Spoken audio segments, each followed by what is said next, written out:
And a very good morning, good afternoon, or good evening, wherever you are in the world. And welcome to another Monday afternoon here in the UK. This is the Easy Level Up Videocast.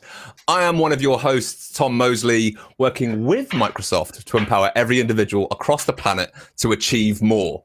Now, you may notice someone isn't here this week, but we're going to get onto that because Hannah's not here. So I am joined by the ever marvelous Matthew Field. How are you, sir? Marvelous. I like that. Yeah. I'm glad you like it, mate. How are you? I am very well. Obviously, I am minus the red hair, which we'll explain in a little while. So yeah, I'm good, mate. I'm good. It's very nice weather today. It's all a bit nice today for a Monday, so I'm all right. Not a bad thing. But you had a good weekend? Chilled? Yes, played a lot of a certain game.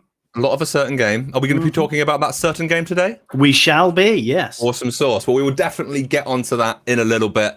But guys, if you are new here, welcome to the stream. We represent Microsoft in the UK and Ireland, doing all things digital, whether it's content creation, streams, training for our field team that go into our retail stores, all those bits and pieces. But on a Monday, we like to get together for an hour and talk about video games. Yes. So we've got plenty of people in chat, so very much appreciated. Good afternoon, Wookie Webster over on Twitch. We can bring your comments in, which is always fabulous. Games Guru, hello to you. Dave Atkins saying, Monica on the thumbnail looks like she's just come back from a Metallica concert. I like it. It's a good look. It's true. It is true. Games Guru, thank you very much for the host over on Twitch. We have MC Fixit in the chat, who we may or may not be talking to in a little bit, but we'll get onto that in 2 seconds. Daggercast, hello to you, sir. Who else have we got? Jamie Selby, thank you very much. And we have some brand new people over in chat. And I also want to say a massive thank you to Despawn Games and the London Cheesehead for the follow over on Twitch. Hugely appreciated. We are live across Twitch, YouTube, and our Expert Zone Facebook page. So wherever you're joining us, hugely appreciated. But we've got some custom emotes, which I can believe they're only going to be from one person. But yeah, got some lovely custom emotes over here. So we will talk about that in a little bit. As said, who else have we got? Full Metal Matty, hello to you. D-Sport Games, hello to you. London Cheesehead, hello. Hannah Boffin from our field team, good afternoon to you. Loads of people. Jessica Jane over here. Emma Greybanks over on Facebook. Guys, thank you so much for joining us. Hugely appreciative. But Matt, what are we here to talk about today if people didn't gather from the thumbnail?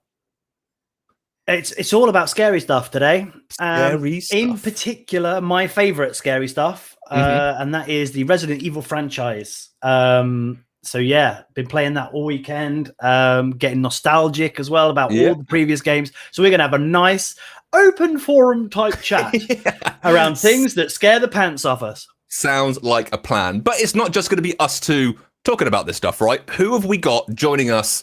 Who is sat in the green room right now? Okay, the green room. How posh is that? You're sat in the green room right now. I'm sat in the green room.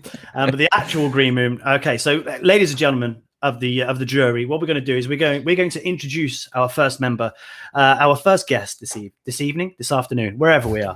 It's this afternoon for us, anyway. So please, virtual round of applause as we welcome to the stream, all the way from the UK and I Evangelist team. It's the one and only Monika Merger, ladies and gentlemen. Monika Merger. Hello. How are you? Oh, I'm good. I just came back from a Metallica concert, so I'm pumped. You obviously found a brush. We're all good now, so you brushed it all out. Yeah, I thought I'd just, look human for this one. Just for a wee bit. Monika, thank you very much for joining us. I'm looking forward to hearing your kind of viewpoints on the Resident Evil series, because you've got a different bit of a standpoint, which I think is going to be really interesting to get your kind of opinions on as well. But Matt, we have a very special guest as well. Yes, we do. Who do we have? All right. We need a massive virtual round of applause. Almost needs his own intro, doesn't he, really? You know what I mean? It's like, so ladies and gentlemen of the chat jury type place, again, massive virtual round of applause welcoming our fourth guest. Please, can we have a massive round of applause for MC Fixer? Here he is. I've made it. Hello. Thank you for having me. Hello. I'm here to be my speak. Oh, the crowd goes wild. Thank you. See the emote spams, please, in chat, please. Thank you. How are we all? Thank you very much for having me. That's an absolute pleasure, mate. It's an absolute pleasure. We've talked for a long time about getting you on the show, because I know you have your opinions on video games is now a big part of your life. So yeah, I'm finally glad we've got you in, and for something that you are super passionate about as well, right? Yeah, represent. Look at that. 100%. Yeah, Resident Evil means a great deal to me, and I'm very happy to be here. Awesome, man. Well, I also have to say thank you for sharing out the stream, because we've got some of your wonderful followers and viewers in chat as well. So a huge thank you guys for joining. Hopefully it will all go well. And I believe I'm having a few technical difficulties with my internet, but hopefully it will all fold out. But Fixer, we've known each other for a while. Though a lot of people, especially people from our community, might not know who you are. So if you'd like to take a couple of minutes, tell us who you are, what you do, that would be amazing, guys. Yeah, my name's MC Fixer. I'm a full-time content creator on platforms such as Twitch and YouTube. I also do a weekly Xbox podcast called My Xbox and Me. It's probably what I'm most known for. We're coming up on 296 episodes. Never, ever missed a week. We don't take time off at Christmas. There's no days off where I'm from. So that's sort of how I got my notoriety and built my community. It's all been around the Xbox platform, and that's where I sort of built my livelihood now as a full-time content creator. So yeah, that's who I am. That's what I do. I talk about video games. I'm very passionate. I speak from the heart, and that's kind of who I am. I only think, like, I'm kind of jealous. Like, I'd love to be that kind of full-time content creator. And I know we were talking before the stream started of, you only put out what you want people to see. There is so much that goes on in the background, the amount of hard work, dedication. It's the same in our jobs as well. Like, there's so much stuff that happens in the background. But yeah, I'm slightly envious of what you do, Fixer. I'm slightly envious of what you do.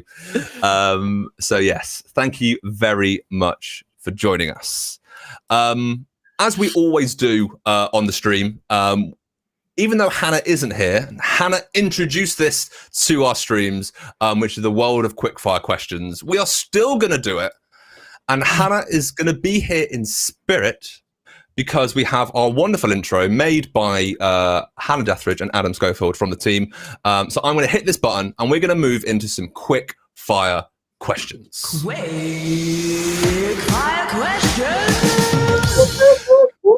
There we go. That is incredible, right?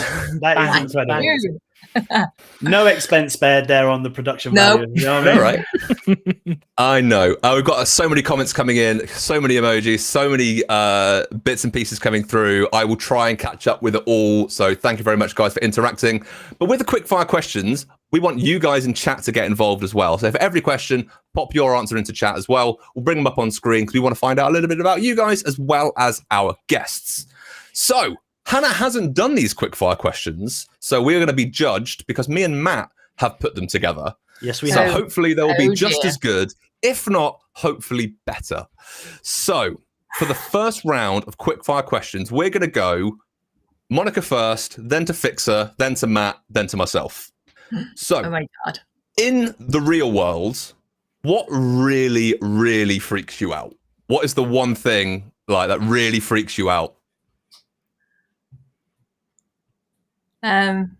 Oh, I'm liking the face on this. I'll be honest. She's proper thinking about this. No, I am. I'm not really a scaredy cat. It's hard to get me scared. Artichokes.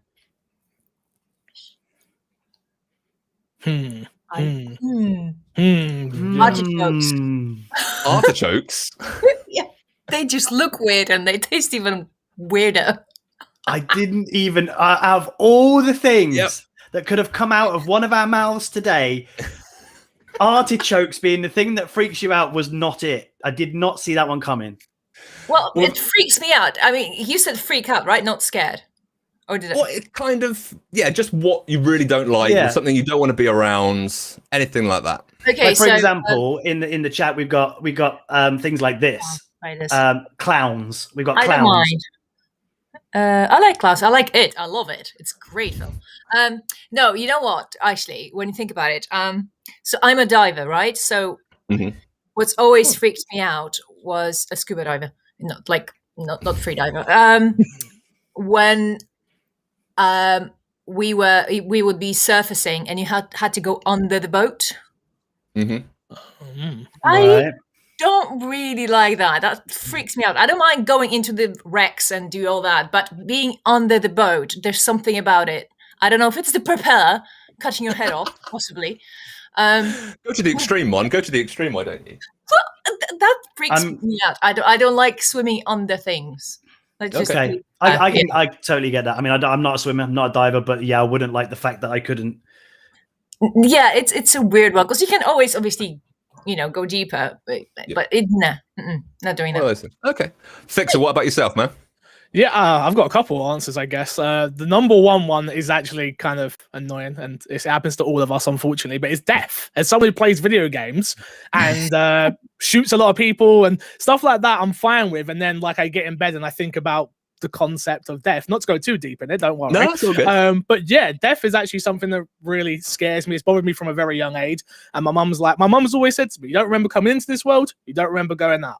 And I was like, that's a great way to look at things. But that's the number one thing on my list of things that scare me is death. And then the one that most of my chat will know, and Resident Evil Village definitely didn't help, is dolls. I cannot stand dolls. Do not like them. They freak me out.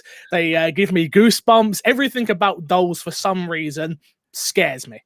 So those are my two concrete answers. If you come to me and say, what am I scared of? Don't be bringing me no dolls if you meet me, because I will be throwing it, smashing it. I will be running out of the room, okay? I'm not up for it. No. It's really weird, I'll make a note of that. It's really weird that you say that, because when we were talking about these questions, me and Tom, this morning, the reason that we brought this question up is because one of the guys on my Insta had asked me the same question. What really freaked me out about Resident Evil Village? And I was like, it wasn't this, it wasn't that, it wasn't this big thing here, it wasn't that. It was the fact that I went into a room and there was dolls staring at me. Yep. So I totally get that. Totally get that. And if you and other than that, the other thing to go to my point of what scares me, as well as the dolls, it's any game or video or movie where there is a small child holding that doll and then laughing. Just gets worse. That giggling kind of, or singing la la la la la la. You're freaking me out. Just do it, please. Mate. Honestly, yeah. Full Metal Matty in chat just going, Fix's favourite movie is Child's Play. Definitely not. Definitely not. It's not true. Don't like it. Fan. I've never watched it. I refuse. Not a fan. Nope. To be honest, a lot of mine are pretty similar. Like dolls, clowns, I'm really not a fan of. I think to go on your point, Matt, that kind of child's laughter, just in the background, moving around you. I've played a number of horror games. I think Layers of Fear was a big one. When you can just hear the child around you and you're like, oh my God, what's going on? So yeah, I would say I've never seen it. I've always wanted to see it. I'm a big fan of the horror genre, but I've never seen it. So I think I need to go and do that at some point as well. You should take Greg, the boss, with you. He will appreciate that. Oh, really? Oh, yeah. I'll make a note. So from what we're scared of, this probably follows on quite nicely. So for the second question, if you're in Resident Evil fashion, if you're being chased through a haunted mansion or scary house, village, whatever it may be, when you turn around, what don't you want to see chasing you? Ooh. And that can be a real character from the game. It could be fictional. It could be something that you just desperately hate. What don't you want to see chasing you as you turn around? Anything fast. Anything. I'm a large man, obviously. Double XL in this jumper, let me tell you. And if you move fast, I don't want nothing to do with you. So dogs always scare me because they move so quick. Yeah. And that's always been the thing that sort of freaks me out, because you can run as fast as you can, but I try and put myself in this situation, right? I'm not going to move that fast. When I run for a bus, I don't usually catch it. I'm going to be honest with you. So me running away from dogs always scared me. Giant spiders, something that's going to sort of long out the whole situation of killing me. Because spiders, they're going to wrap you up. They're just a pain in the backside. Let's be honest. Yep. So yeah, those two would come to my head of like, no, I don't want them behind me. Nemesis, he's big, he's bulky. We can run. I reckon I could outrun Nemesis. But spiders and dogs, nah. I don't want none of that. I like London Cheeseheads of just Superman. Don't want to see Superman behind you. He's going to catch you. He is going to catch you. That's a great point. Monica, what about yourself? I don't know. I've been thinking about that. I think I don't know what it would be, but when in the film or scary movie, and you're not necessarily running, but you're trying to listen out for something, and you just hear.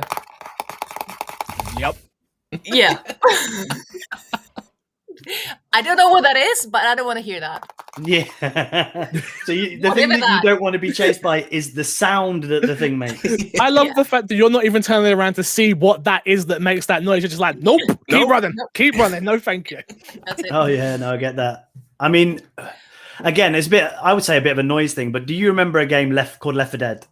Of course. Yeah, Left 4 Dead 2. The tanks in Left 4 Dead. That's the one that you'd hear the noise. The thing that you don't want to do when you turn around is see a tank. True. Because if you're on your own, that's it.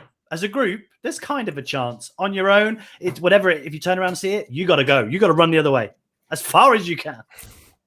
No, I'd agree with that. It was a game that I never played solo because it's a game that you kind of have to play with a group of people. I always had people there like.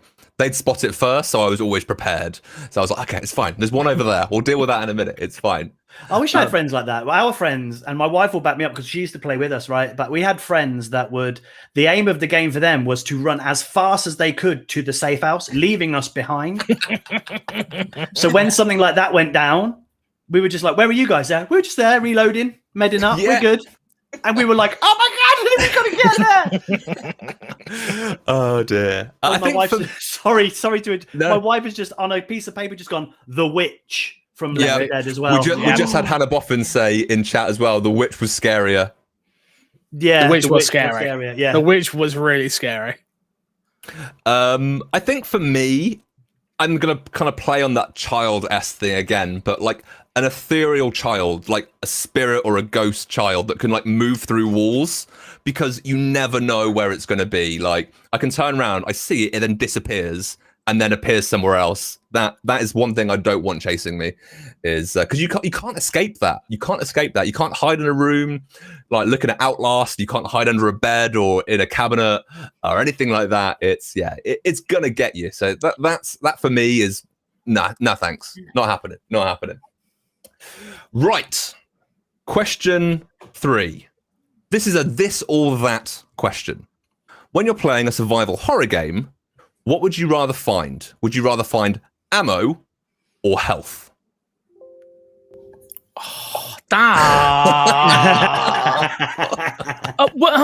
Okay, well, now I need to dive in a little bit deeper, which is, do I have a knife? Do I guarantee have a knife? When you find the ammo, you have the gun for the ammo. So okay, is that the only weapon I have though? Because this is multi-layered. Now we're getting deep. I'm a real nerd out here. I'm telling you guys. So if I've got a knife, no problem. I'm taking the health because I'm a veteran out here in these Resident Evil games. I know we're talking survival horror, but I can get through a Resident Evil game with just a knife. I can do it. I've done it. I've been there. I will do it on Village. No problem. Got speed run times down as well. I know. I see you're impressed, all of you. I know. Thank you very much. I appreciate it. So I would take the health, but if I don't have a knife, of course I'm taking the ammo. So I'm kind of, I'll give you twofold there. So the health. Oh, okay. Go ahead. Yeah, I'm going to go for health because I can always run. If you're out of ammo, no knife, no whatever, then yeah, just run for it and health up. I think I'm gonna go against the grain and say ammo. Purely because if you run out of ammo and you could just run, you can run away, and just hope to find more ammo, or a big stick, and throw a big stick at someone. So yeah, I'm all about the weapons. Like, yeah, running and gunning. That's me. Mm-hmm. I would also pick ammo for exactly the same reason. If I get hit a couple of times, heartbeat's going, red health bar appears, I can do the same as you guys with all your health. Is I can run away as well. So yeah, and I can kind of what's the word I'm looking for? Like reconvene, get my stuff together, go right. I've reloaded. I'm ready to go. Let's go back out, take on. But the only thing I'll say to that is there's nothing worse than when you're playing that type of game and you're on red health, right? You're on red health and you don't know where the next piece of health's going to come. So then you've got 5 lickers down the hallway and you're like, you can't just bump into those lickers. So unless you know how to run, unless you're a veteran like me out here, which I don't believe any of you are, I've got to be honest with you. I can just tell. You guys need the health, I'm telling you, because you need to get bit like 5 times and then get away. I'm just saying. Yeah, listen to got Fixer flexing here. Fixer's flexing. I'm just saying. Flexing, you guys, yeah. you're gonna get bit by that zombie, then you're gonna get hit by that licker, and then Nemesis is gonna come out of nowhere and punch you, and then at least then you're still on red again. But you guys, you'd be dead with your 15 ammo. Going, oh look, shoot! It just won't work, guys. We need to change his name to MC Flexer now. Yeah. They know how Love I it. do. They know how I do. So another this or that question. With Resident Evil being the subject, we've had both of these in the Resident Evil franchise. You go in first person or third person? What do you prefer and why? Good question. I've got an easy answer. This is simple. Go for it, man. You go first. I always play first. First person. Always first person? Yeah, You I'm first third. person? Third. Okay. Veteran again, like I say, I was very upset when 7 and 8 went to first. So I like seeing my character. I like to be able to see the character. I like changing skins. When you play as someone in first person, I feel like you lose all of the character of who this person is, what they're about, and things like that, which I think that can be argued in 7 and 8 of Resident Evil. So yeah, my one is always third person. If I get to pick, third person, 100%. Awesome. I'm So the we've got I'm the Monica opposite. first, third for Fixer. Matt? I'm the opposite. I think first person is, as much as I love the character stuff, right? But first person is all about being immersed in the experience. So I feel like I'm in the experience. And again, me and Tom spoke about this earlier. It's like, so I'm immersed. Everything's scarier. My heart's going, and I'm getting right into it. To this, when the wife's coming in to give me a cup of tea, she's making me jump out of my skin because it's like I think she's something coming. So I'm in there, right? But with the third person thing, I think first person's easier to play. So I find the aiming easier and I find running around easier. Whereas third person, especially the older games, like Resi 1, Resi 2, where it was the corridor shooter and the aiming, it was more difficult. So it was easy, harder to get down. So I would say for immersion, first person. But for actual challenge, third. But I'm gonna go first because that's where I started first. Yeah. I'm probably third, so we're split down the middle. So I love like your third person action adventure games. One has recently released that I'm playing the hell out of. Which if you've seen on my Instagram of some rather interesting pictures of me dressed up as a certain Commander Shepard. But that's not why we're here. As much as I could talk about Mass Effect all day. I would pick third person. I'm more comfortable in a third person environment. I agree with Matt with the whole first person. It's easier to aim and stuff like that. I like seeing the character models. I like seeing all of that and all the effort they've kind of put into it. So yeah, that's why I'm third person. Nice. Cool. Right. One last question.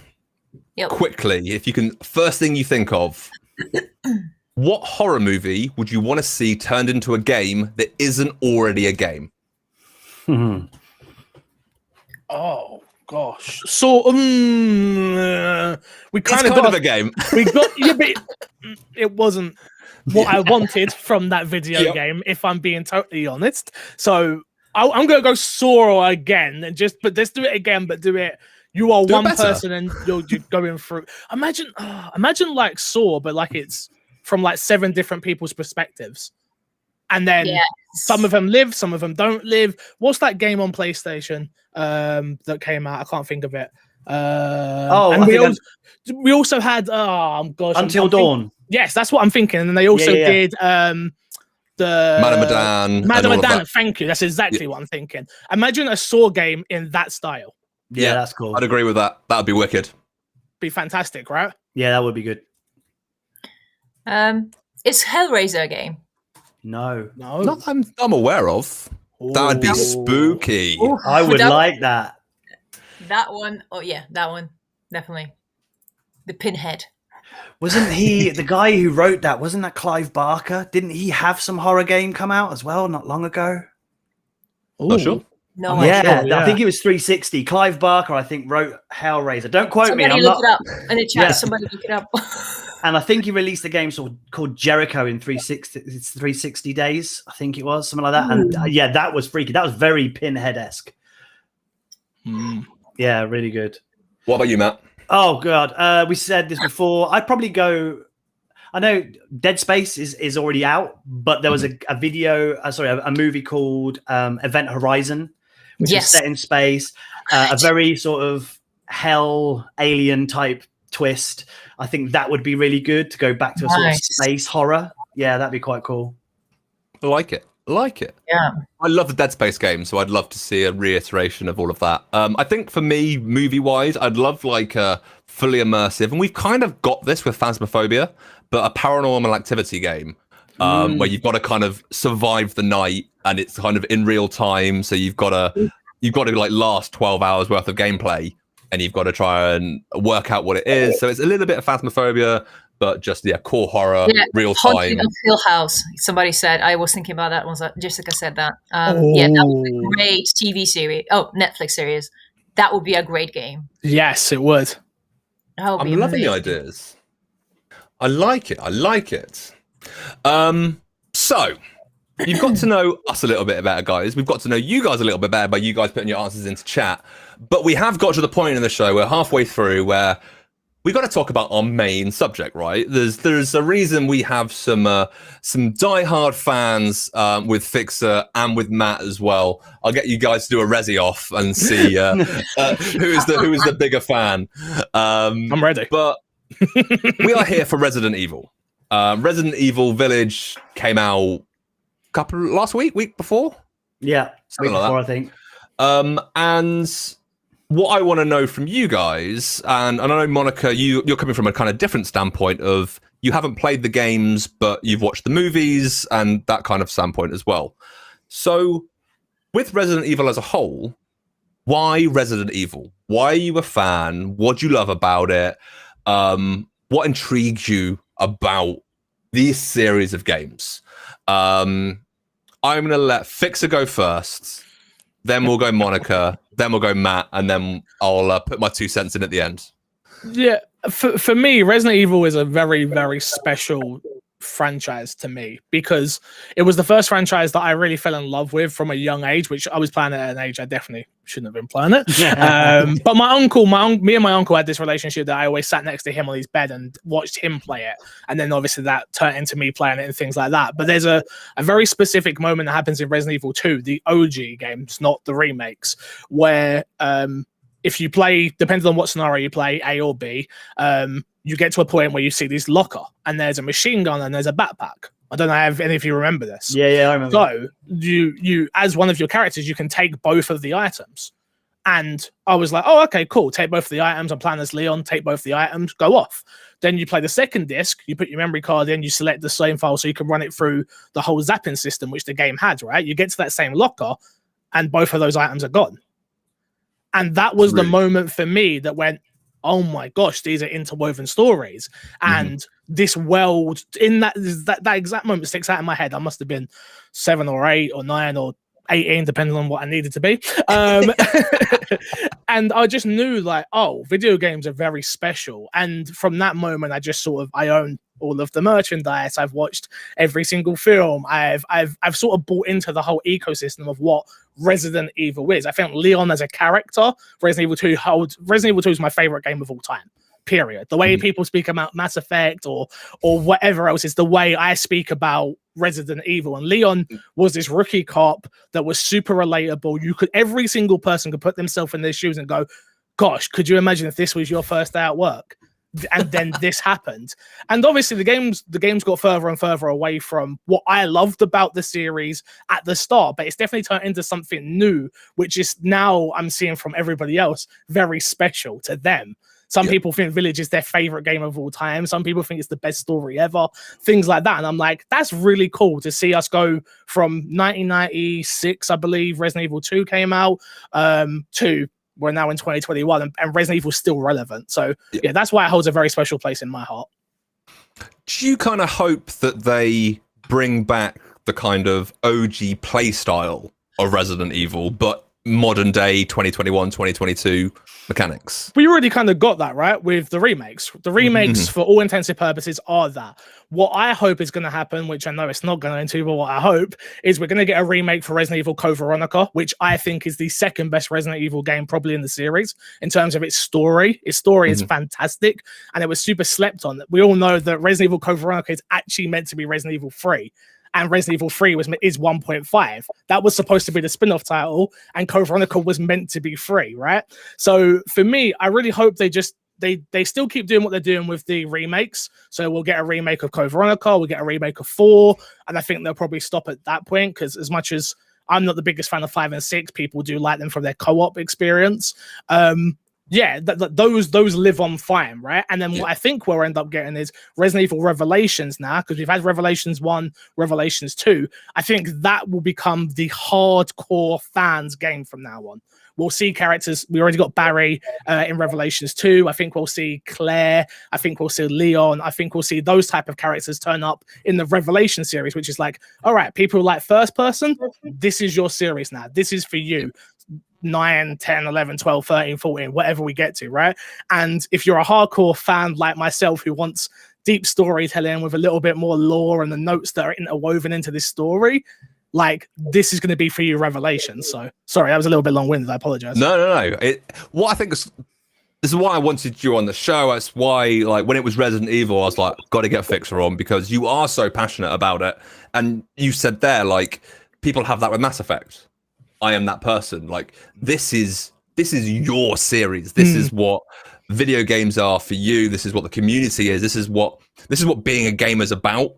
So I think having that information and you passing on that, it's that super personal thing. And I think that's awesome.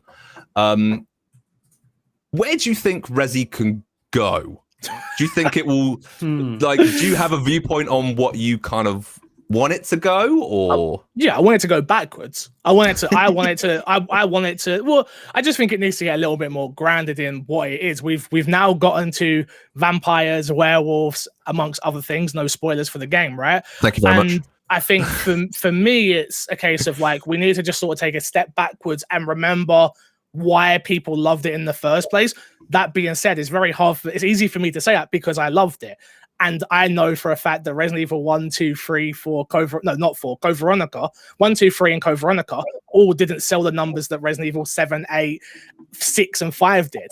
So as much as I may want that, I understand from a business point of view, right, that doesn't mean it's what's going to happen. So for me, I'd love to see it just take a step back. Let's bring back... It's kind of hard to do because it depends on the storyline now, because we're so far ahead with the different type of viruses that we have, that I'd like to see Revelations tackle a sub story or go back in time and tell a story in between a certain time frame of like, what was Leon getting up to before he did 4, or what was this person up to before they did that? And then that's how they build out this lore and these characters even more so. No, it's awesome. Awesome, mate. Monica, you have a different standpoint on the Resident Evil worlds. What does Resident Evil kind of mean to you, and why do you enjoy, in your case, the films? I found out it was a game after I watched the first film, which was quite nice. And I know then. Shh, hey. Because it's just I've never played horror games, which is weird because I am a horror freak and I love being scared, although it's quite hard. But yeah, horror games have never been something that I've looked into, which again is quite weird. I just like the story, like Fixer said, right? And it's very probable now, thinking about it, right? It's like, there's a virus. Duh. Yeah, there's a virus. Obviously, it doesn't do that. But I've always liked the idea of, a little bit of conspiracy is like what's going on, and there was different elements to it. And yeah, I think I just enjoy the female protagonist as well, kicking behind. It's like, what am I going to say? Well caught. Yeah. Yes, I quite like that. But she was also vulnerable. She wasn't just, the superhero. She wasn't. She was kind of human, right? With those human elements to it, with her feels and all that. So I really enjoyed the first film, and then it kind of, as it went on, went. Okay, we agree on that. Okay, that's fine. I'm not gonna lie to you. I couldn't sit here and go, "You're gonna say any of the other films other than number one is good," because I'm gonna be heartbroken. And this friendship that we were trying to build here, you know what? At the start, we were building. I was about to say it's done already. It's done already. But No. It doesn't happen very often that the sequels and whatever the follow-ups are very good. There's only a few exceptions like Alien and all that. But the first one I really did enjoy it. Then I was quite, disappointed with where they took the next ones. They just got ridiculous with the mutations. Like, come on, just bring it back to human level. You don't have to create those real monsters. I think I like the science behind it as well. That kind of drew me in. That's always been my thing. I don't like just monsters for the sake of having monsters. There has to be a way to get them. A reason behind it type thing. Yeah, it's like, The Walking Dead or, the spin-off of that. There's always something to the story other than just being monsters. There's obviously human element and the greed and corporations, which is true to now. There are plenty of other hidden messages within it. It's not just... oh, it's a virus. Oh, the zombies. It's like, oh no, this is bad corporations doing bad things. Yeah. And I've always loved the idea of the Queen and that they use the child. Look at his face.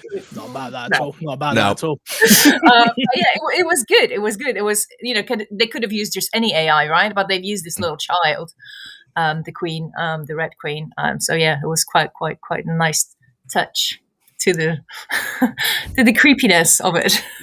100%.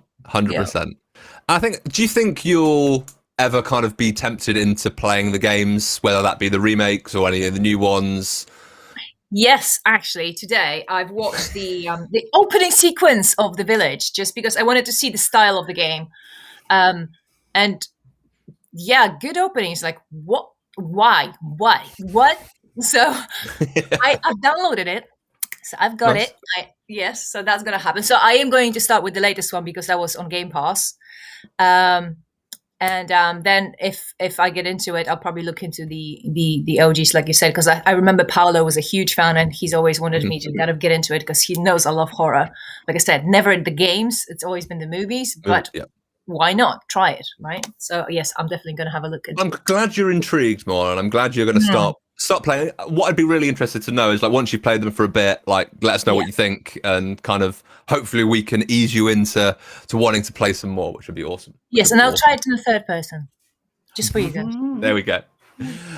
Matt, Resident Evil. I know you're another fan. It's a bit of everything that these guys have already spoke about, really, for me, except for because I'm, dare I say, I'm one of the older ones. And I love that fixer nod. You are. Yeah, you are. Because I'm one of the older ones. Is for me, it was. I can remember the 80s and stuff. Oh my god, playing video games in the 80s. I wasn't even born. Capcom was massive, right? They had games left, right, and center. Like I think it was 1942. Was a airplane, like World War II shooter, and it was just a scrolling shooter. And then I can't remember the game that Resident Evil was based on, but it was released for Capcom, and it was a story-driven game. And I sort of I started to get hooked by stories. I've always been into movies, but it was always about the stories for me. And then I remember getting the PlayStation and putting in the disc for the first time, and then having a video game scare me as much as like films like Alien and Day of the Dead and all that kind of stuff that I'd watched as a kid. When, like, again, I shouldn't have been watching, but I got scared the same amount, if not more, from that first game on PS1. I remember walking around the corner of that first corridor, and then the zombie being hunched over the body, and then it just looked a little bit like I look now. Sort of looked at me, right? And at that point, I can remember sort of backing away, sort of like video game, and in my bedroom, sort of just backing away, going, "Oh my god, this is scary," right? So for me, it was all about the story, and then literally that feel of experiencing that, because they were the first survival horror game. That they were, Sweet Home is the game you were referencing of where it was based off of. Sweet Home, yeah. So Sweet Home was great. Yeah. Right, loved it, and it was a story-driven game, very similar, right, the way it played. But it was, if I remember correctly, that was top-down again. Sweet Home, oh my god, that's brought some memories back, right? so anyway, yeah, 96 comes along, and I'm like, oh my god, this is all 3D, and I'm scared again. And for me, from that point on, it was always that survival horror hook, and the fact that it was you were hunting for resources, trying to get away from these, whether they be lickers or zombies or whatever they were, and then that corporate twist that they would always throw in, and then you go, oh my god, it's that, and that's what it was all about for me. And they've still got that now. Like every game you play, whether it's the brand new ones or the OG ones, there is a reference to something before it in every single one, and for me, I've got that feeling every time I play. It's like, oh my god, it's that. This is going to happen. So do you find yourself trying to work out what the twist's going to be? 100% all the time, all the time. And I'm doing it right now on the game that we're playing right now, Village. Like, so obviously without any spoilers, something happens. I recognize a certain thing, and now I've spent probably the majority, as I said this to Tom before, the majority of my time going around trying to find this, trying to find that, to try and answer this one question, to the point where I've wasted all my resources, and I know I've still got things to fight because I've just been trying to find this answer.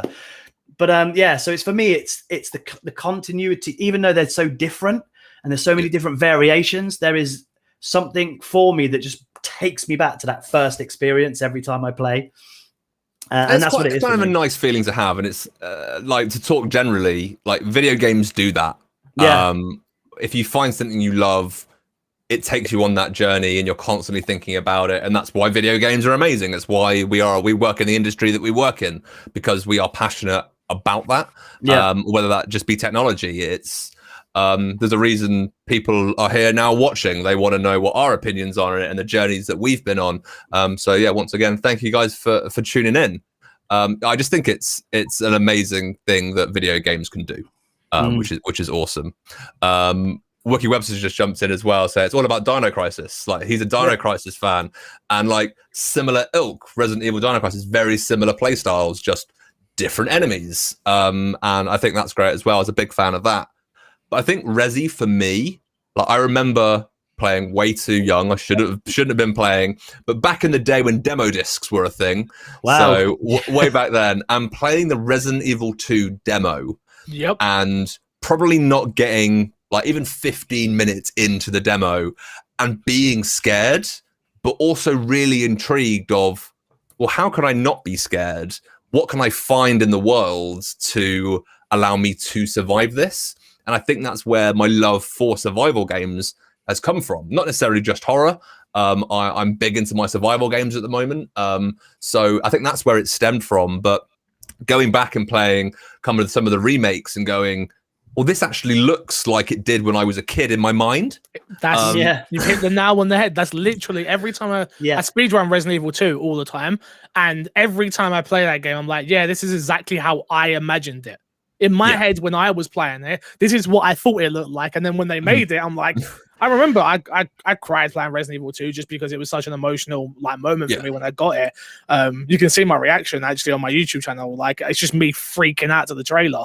And I do hit the nail on the head there, where it's like you walk through that police station for the first time of remake and you go, oh yeah, this is here, this is here, this is here, this is here. It's different, but it's the same enough that it's exactly what I remembered it being, which is it's wild that a game from that long ago still resonates with you in that way, right?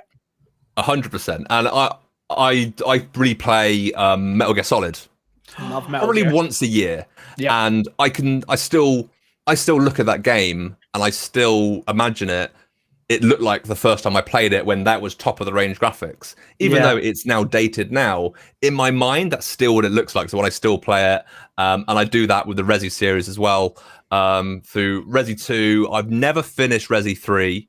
I'm just to hold my hands up now and apologize to anybody. Resi 4, I really enjoyed. Right. Well, no, I disagree there, Fix. I think three's pretty good. I'm not. Whoa! Don't put words in my mouth, fella. No. I never said 3 wasn't good, but not finishing 3. I understand why people don't finish 3. I can understand why people don't finish 3. 3. Are you talking about 3 remake as well, or just 3 OG? 3 OG. Okay, yeah. Then I get it. It's I'm not. You just calm down over there, all right? All right. Yeah, like going through, not finishing 3, but then moving on to 4 and then falling in love with the series all over again. 5 is action packed and less scary. And I will bring this topic up again in a minute when we start talking about Village. And then falling in love with the first person element. A 7, like I've just been brought on this journey with Resi. I just look excited to kind of see where it goes. Which I think is really, really cool. So yeah, guys, thank you for sharing your history of Resi. I know some of the guys in chat as well have kind of put their stories and how they initially started playing it. So yeah, huge thanks for that. If you want to still put your why Resi story in chat, please do. It'd be always great to hear what you guys think. But this is a rather apt videocast with the launch of Resident Evil Village. And as Fixer said earlier, it is some people's favorite game of all time, their favorite Resident Evil game. Some people are less interested into it. There is always mixed emotions with games. It's never going to be the perfect game. There are very few out there that are perfect, that everybody loves. But I'd love to know the kind of what your kind of viewpoints are on the game. Like Monica, I know you haven't played it, but you've started watching the kind of initial thing. So I'd be really interested to kind of have an understanding of what you think as well around it for that purpose. And with that, we'll start with Matt, then we'll do Monica, then we'll get Fix's fix on it, and then I'll finish off with I'm back every week. I'm back every week. I've done it, guys. I've done it. And I'll finish off with my viewpoints on it and what I don't and do like about the game. So yeah, Matt, take us off. So yeah, first person, first of all, like you said a minute ago, Tom, obviously first Resident Evil smashed me in the face and made me want to play. I got to 4, which is my favorite by far. 4, again, like Fixer said, with Leon, love the Leon character. Look, he's shaking his head. But I love the Leon character, and 4 got me back into it because that was kind of a period in my life where I was doing a lot more work than I was playing. So I managed to get myself, I think I played it on Wii back then. The best place to play it. You've actually hit it now. We're back. We're back being friends again now. Okay, we're good. So yeah, it was in between working and playing, and I got a Wii and I played it, and I was like, oh, in love with Resi again. And then I got to 7, and I was like, oh my god, it's interesting again because it's changed. So this time the story, as we alluded to before, it's got a little bit different with maybe some vampires and some werewolves and other stuff in there. But it's got that, it almost looks a little bit like 4 did. So I'm getting the reminiscent of 4, where it's kind of, you got that color palette, and then you've got like the big houses, the extravagant castles and houses and things like that. So it's ticking all those boxes for me for that. And then it's brutal in a lot of ways. There's like me and Adam played it on our Level Up stream last week, and the amount of times that Ethan, this guy, he just takes a beating, right? And he just gets himself up and he carries on again. And, I won't give away too much, but he gets battered, right? This guy gets battered, and you're like, is he okay? Is he all right? No, just pour some liquid on it and everything's fixed. Yeah, it's fine. I mean, honestly. So there's a lot of things in this game that remind me of how it used to be, but with this first-person spin on it. But then there's a lot of stuff that's brand new, and I'm really enjoying the story, and I like the progression of it as well, where you go and do this, you beat this person, then you have to carry on and go here and do this and beat this person. They throw in a couple of little bits to do with previous games and previous corporations and stuff, and you kind of pique your interest. So I haven't finished it yet because I have a 4-year-old, so she gets in the way, which is weird, by the way. For those people that have finished it, my daughter is called Ava. Oh. Okay, see, Fixer's with me, right? It's called Ava. My daughter's Ava, but her actual full name is Ava Rose, and she's 4. And now this game, if you look at things that are going on in this game, Ava Rose is like 2 of the characters mixed together. And it freaks me out a little bit because I'm a dad, right? And this is all about a dad trying to get his daughter back. That's the whole thing. So I think it hit home a little bit harder than I wanted it to. So yeah, I'm really enjoying it. I'm desperate to finish it, so I'm going to do it very, very soon. But it's a lot of new, a lot of old, and it's just ticking all the right boxes for me right now. I'm not saying it's my favorite. 4 is always going to be my favorite, I think. But it's up there. It's up there. Awesome. Monica. Yes. From the bits that you have seen, Yeah. what's intriguing you? What you liking? So I kind of watched the opening sequence. So it was this story. I was like, It's like, what is this? Is that Resident Evil? Am I watching the right thing? Because I wasn't sure what was going on. I was like, okay. Did anyone else get a Tim Burton vibe from it? Yep. Yeah. It was like Nightmare Before Christmas, but it's like weird. It was like, what's going on? I don't get it. Maybe I should watch something else, right? So I just left it on. And then it's like, oh, she's reading a story to a baby. Really? What's wrong with you, woman? Seriously. That was not no. It's like, so I watched the opening sequence. I was like, this is a really creepy looking baby. I don't know why. It didn't look right to me. I was just like, is there something wrong with the baby? What's going on? So I was just trying to figure it out. It was like, is the baby a zombie? I don't know. Okay, let's just leave it. Don't think about it. Just let it play out. And then there was this. They were mentioning this something that happened in Louisiana. I was like, what are they talking about? Oh my god! I wish I had watched something else before. I was like, doing my head in. And then those guys came in. And I was like, what? you just what? So, it hit the proverbial fan pretty quickly in that opening cinematic, and I think it was a good intro. Yeah, and I think it's some games don't set you up in a way that wants you to play the game. And I think what's quite interesting with yourself, Monica, is you've watched that intro and you've gone, I want to play this because I want to see what happens. And I personally think Village did that very well. But yeah, it's interesting for you to kind of go, I've seen it. I want to know more information. Yeah. So let's kind of see. I want to know what happened in Louisiana years ago. Yeah. That's what I want to know. The thing with Louisiana as well is obviously that intro is like, it's minutes. It's not even a long intro. If you forget about going around the house and trying to find all the collectibles and stuff, it's done within a minute and a half, right? And already you've had something smack you in the face so hard that you go, I want to know what's going on. And these guys, for people like Fixer and Tom that have played it before, these guys have always been painted in like this. The BSA have always been painted in this sort of heroic light, and then all of a sudden, they're not anymore. Yeah. So you kind of go, what? I need to play the game now. Yeah, absolutely. It makes me want to go back to the original just to see what I've missed. Just because of the reference, the short reference that they've made, but they made it so well. It was just like, okay, they don't talk about it, but he wants to talk about it because they can't forget about it. But what is it? What is it? So yeah, I'm gonna have to now do it. So I'm gonna take a week off work. I look forward to hearing what you think about it. Well, I will definitely let you know. Awesome. So, Fixer, for a man that has played the game, I'm assuming completed it. Yeah, of course. Come on. Of course. Obviously, we like to keep it spoiler free. I know you've done well already with that. Village. What are you thinking? Yeah, Resident Evil Village is a fantastic game. On the surface of its gameplay, I think it's one of the better Resident Evil games throughout the entire series, if I'm being totally honest.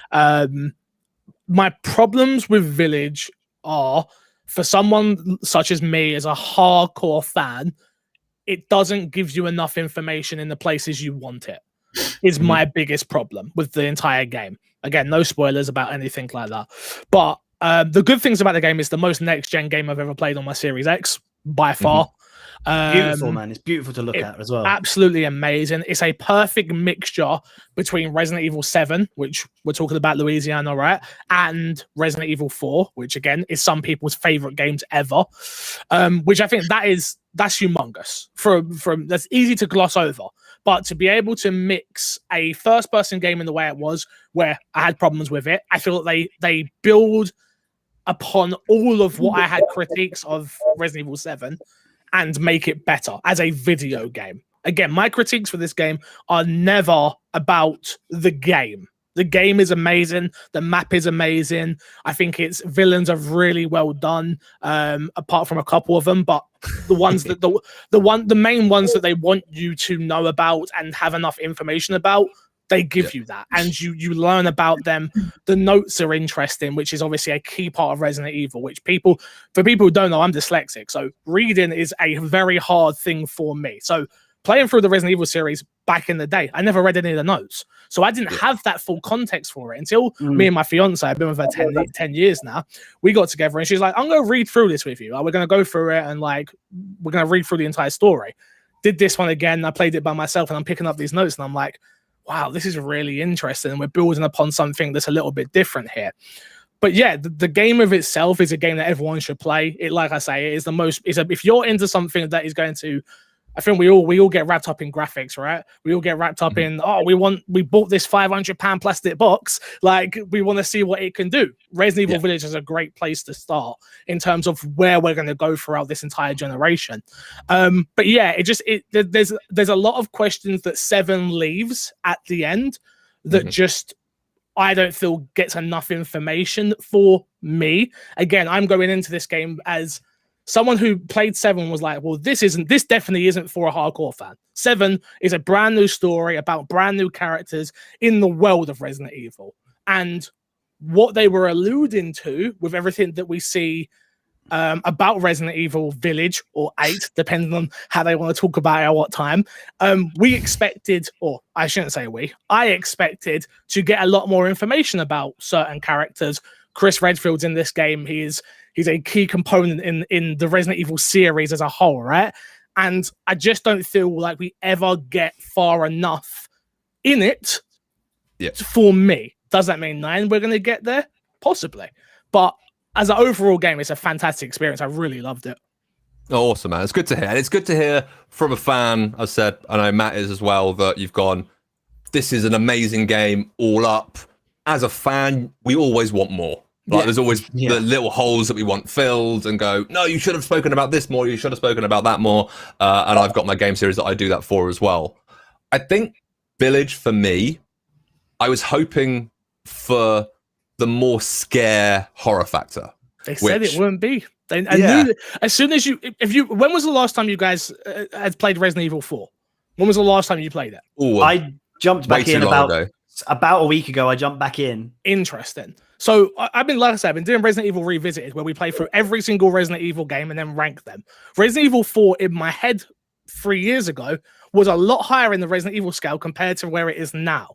Okay. After playing 7, after playing Remake 2, after playing Remake 3, you really go through that game and go, this isn't a scary game. And it's not trying to be scary. It's creepy and it's interesting and it has all these other elements, but scary isn't what it is. And I think that's where Resident Evil 7 Resident Evil Village kind of picks up off, which is like, we're not necessarily trying to be scary, creepy, the atmosphere of the game. I think there's certain elements of that world that absolutely terrified me, the atmosphere.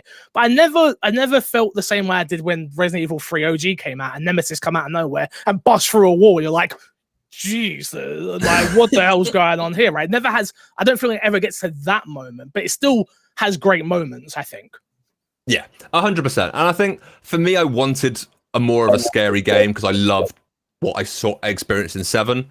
I'm not adverse to the action. Sometimes I think they pace it really well of going, you're being chased, you've got loads going on to, okay, now we're going to take you through some of the lore or some of the story, and then it ramps up again. I think that's done exceptionally well.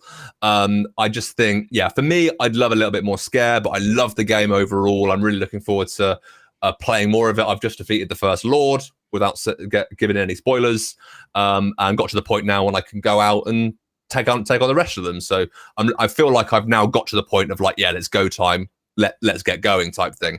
Love what I've found so far.